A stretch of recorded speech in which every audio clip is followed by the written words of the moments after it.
pump. Unang motor, yun. Feed pump.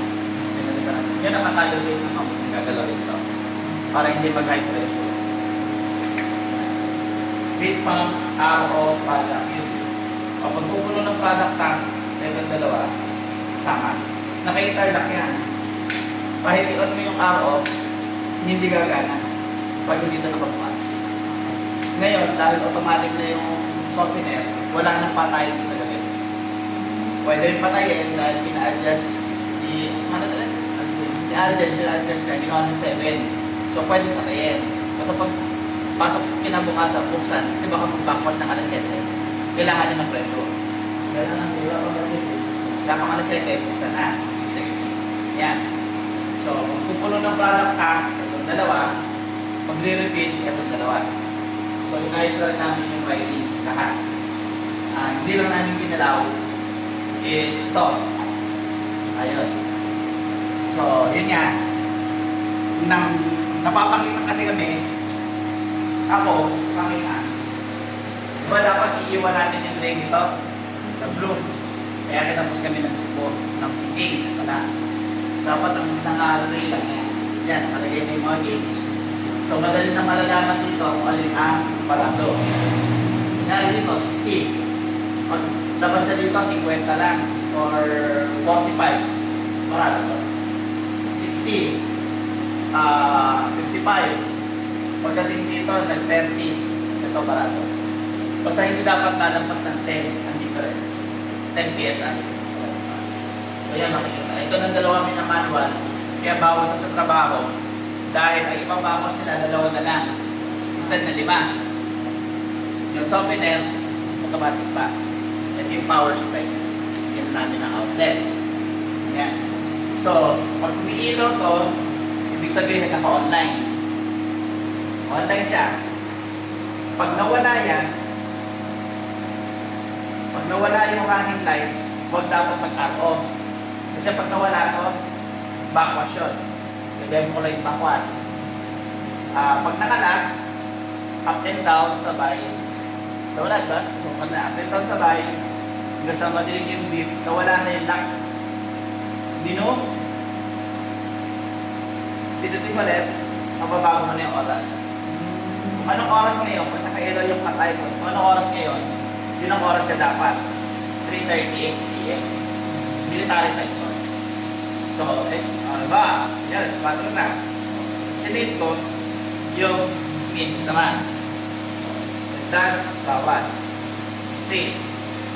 So, syempre, alas pa lang. Sa dati. Save ko na. Gusto ko lumabas. Exit na yan. Mino, replay. Pwede ka lang magbawas. Pinindot mo ulit yung menu, magsasave siya. Yung save niyong oras, yung minutes naman. Okay? Wala na akong gagalawin. Yun lang. Mawawala na oras nito, bababago na. Pagka nag-out. Or, patay yung breaker mo, or nakugin yung saksakan. So, exit ko na. Nawala na yung parang patala. So, yung 1 na 0 to, ibig sabihin, may 2 araw ka pa na magagamit siya bago mag-backwash. Pag nakita ng 1-0-0, magpa-backwash na yun. So, naka-standby ako. Pag pinindot ko to, dahil di ba parang 2 yung icon niya, isang daliri, nakaganyan. Tapos merong arrow left. Pag nakapito ka, yung arrow left, back or exit. Pag naka-standby ka na ganyan, pinindot ko to, manual backwash. Backwash na yan. Yun po, backwash.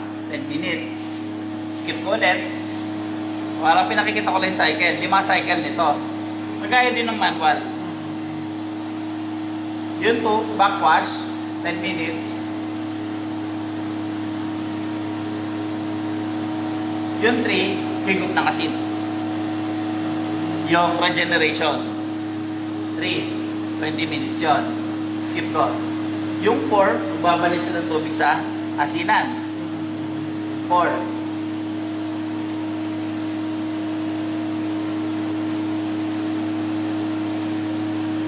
5 minutes ang magbabalik. 4, tapos 5, di ba? Nagka-countdown. Pag nag-0, 0 yan, dahil automatic siya.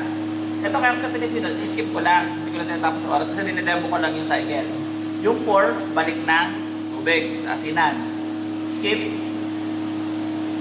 Yung 5, yun yung fast rinse. 12 minutes yun. Yan, nagka-countdown siya. Tapos, di ba nawala yung running lights? Pag tapos siya mag-backwash, may running lights na siya ulit. Okay? Ano pa dyan? Yung paglalak, hindi nyo naiintindihan kasi naglalak siya ng busa. So, pinalitan na natin yung mga gauge. Pati ito, pinalitan na natin. Yan, bago na ito. Ayun. Okay. So, sabi ko nga, dahil naka-interlock siya, pag pinindot mo ito, hindi aandar. Kailangan muna nakabukas ang pin pump.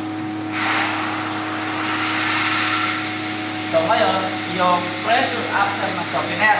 So, diba, papasok ng sediment, out ng sediment, yun yung papasok ng carbon. Yung out ng carbon, yun yung papasok ng softener. After softener, ito siya. Tapos ginawa na natin parallel. Parallel na siya. Nag-provide tayong low pressure switch. Para pagka walang pressure, mamatay siya. Para hindi na magkaganon. So, mandar na. Ang pressure niya dito? 16. 16 doon. So, ngayon, ito, pag inon ko, magbibilang yan ng isang minuto. Ang ginagawa niya, nagbabalaw siya ng membrane. Kung mga ito, binabakwas mo, siya, then yung bakwas ng membrane. Yan o, flashing. Hindi mo na umaandar yung motor. Ang ginagamit ng pang-auto flash, ito lang. So, low pressure siya. Yan, inlet pressure mo, 50 PSI. So, ibabalaw siya ng membrane. After 1 minute, mamamatay ito, ililaw ito. Saka ngayon, aandar ko pressure mo. Dati, sabi mo yan. Andar. Matay ito. Ang pressure mo ay 130 lang. Full open ako. At 30. Check a 150 eh. Opo, 130 lang pressure mo. Ang flow mo ng product ilan? Ever since mo na nandito ka, umabot ba ng ganyan kataas ang product mo? Hanggang dito lang, hindi ko umabot ng dos. So, tama? Ngayon, nagpas, mga 7 to, 6. Ang reject mo, 4 lang. Kaya tipid ka sa tubig. So, what will happen? Napuno yung tangke. Yung product. Araw. Napuno siya.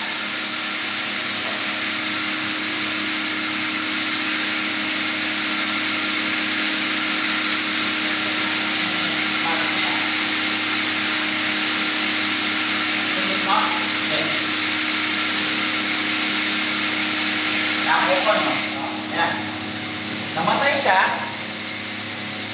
Kaya malaman ang matay, pagkakit sa pressure, pagkakit yung dalawa, mailaw, product ang full. Tamang product. Pagsak. Tsaka mamamatay yung pit pump. Siyempre, yung sabihin, walang singaw, walang leak. So, nakailaw yung product tank. Full. Hindi mo pinatay. Refill lang refill. Nabawasan. Andar siya ulit. Hindi na siya nag-flashing. Kasi yung flashing sa umaga na. One time flashing lang siya. So, what will happen? Kunyari, mawala na tubig yung tank na labas. Yung maglo-low pressure. Pababa. Maglo-low pressure. Papatayin ko ito. Ito yung valve. Papunta dito sa pinaraw na natin. Ito yung valve. Papunta dito. So, pag pinatay ko ito, ano mangyari? Ano nakasulat? Low level flow. Ibig sabihin, nawala na tubig yung tank mo sa labas. Kasi pag nawala ng tubig pang sa labas, matitrigger yung ano nito, yung low level, yung failure. Di ba yun, nilalasan yung gano'n? Iilaw to. Pag umilaw yung pula dyan, walang tubig sa labas. So ngayon, may tubig sa labas, bakit ngayon nag-a-alarm? Pinatay natin eh. Patay siya. So ngayon, pag nagkatubig ulit, hindi na naman siya nag-papaglas. So, panaglaman natin. So ngayon, mag-repeat na. Hanggang na ngayon. So, ito pa muna nga dito. Araw hanggang naging magpapit.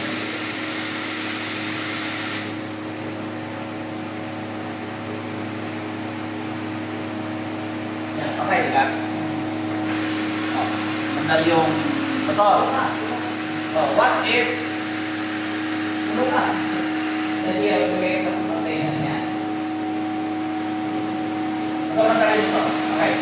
What if nagre-refill dahil nakapatay yung arko? Naubos yung laman. Ayun. Galan. Low level product. Product siya ng low level. Tinunod yung arko. Auto-flashing siya. Basta pinatay mo to, magbibilang siya ulit ng 1 minute. So, para 30 seconds lang mo na nilagay ito. Sa na 1 minute. 1 minute na minimum na auto-flash eh. So, that's series.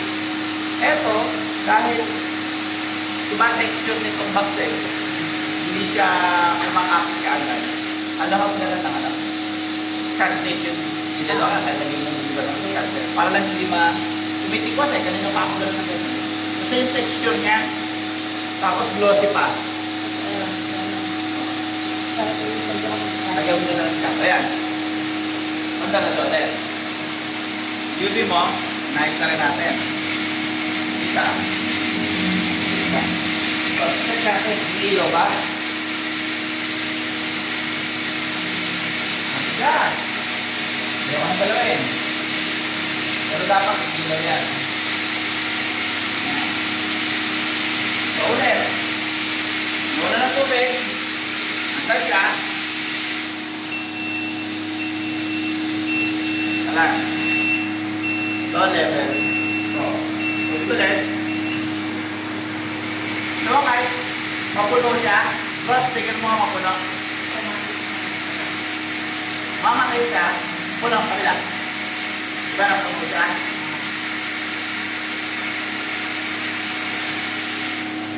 Product ang full. Namatay. Nagkatubig naubos yung laman. Saan? Hindi siya nag-auto-flash. Nakatay siya 1 time kasi. Mag-flashing lang siya pag kinatay ito. Okay? Flow.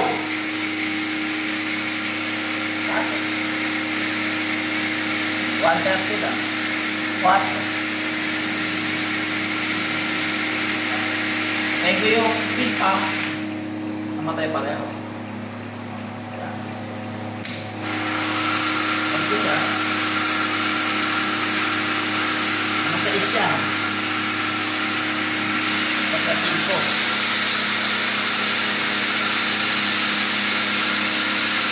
Ito, hindi ito yung student. Baka siya. So ngayon, check natin yung DDS. Ngayon, kuha ka ng tampon bago umakyat ng tangke. Ito yun. Ito yan. Ito yung thread from the membrane.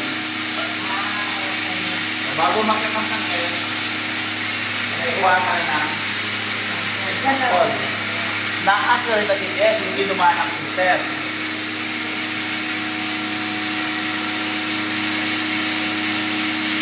Cinco.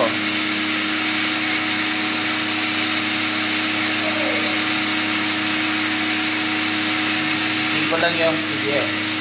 Kasi ang DDS na ko, ito yung sinabang na namin para pangukas ito.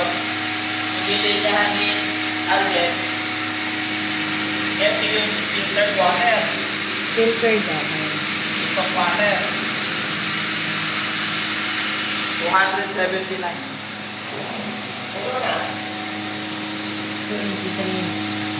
283. Pati yung ano niya? Filtered na. Filtered water. So ngayon, automatic na siyang namatay. Kasi, tulog na. So ngayon, ay,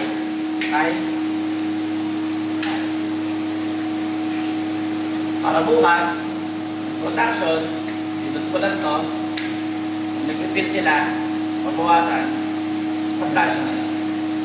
So ngayon, dahil wala nang babakot, 7 AM pa yung bakot niya, after 2 days. Tayo muna. Okay? Tanong? Ganda? Kami likod, malinis na yung likod. Doon lang ang papalinis din. Tapos ito, if ever hindi bumukas yun, malalaman mo hindi bumukas yun, di ba nag-auto-flash siya? May lumalabas sa tubig dito, mas mataas ang tubig dito. So, mataas ang tubig dito, ano yun? Pag wala lumabas sa tubig dito, sa product o dito sa reject, mas mataas sa reject dahil auto-flash. Wala lumabas sa tubig, hindi bumukas yun. Hindi bumukas to. Yun ang function nito. Ayan, binan ko siya. Gamit tubig. So dapat, pag pinon mo siya, di ba mag-ano siya? Mag-auto-flash. Dapat may lalabas sa tubig dito. Lalo na pag kumandar na to. So, ibig sabihin, pag wala labas sa tubig, patayin mo agad. Ibig sabihin nun, hindi bumukas to. Nawalalaman mo rin, ito naman, iniwan na kabukas, hindi mamamatay yung feed pump. Yan, hindi mamamatay. Pinatay ko to. Kasi ano lang to, for emergency. Bypass, iba-bypass mo lang yung solenoid in case hindi siya mag-automatic. Ano? Wala na panel board. Kasi kaya mo kailangan 630 ba yun? Nantay ko muna lahat. Diba, umaga naman ng bakwas. Sige mo. Ipapakwash pa rin mamaya. Hindi na. After 2 days pa. Pero kailangan buksan to. Wala pang 6. Wala pang 7. Mga 6:30. 630, ito lang. O, kasi ito naman, ano ka. Walang patayin ito kasi nga, mawawala ka sa oras. Baka magbakos to ng nagpo-production ka. Okay? Ganda. 630 kasi yun mo siya. Hindi Oo. sa magandang. Thank you.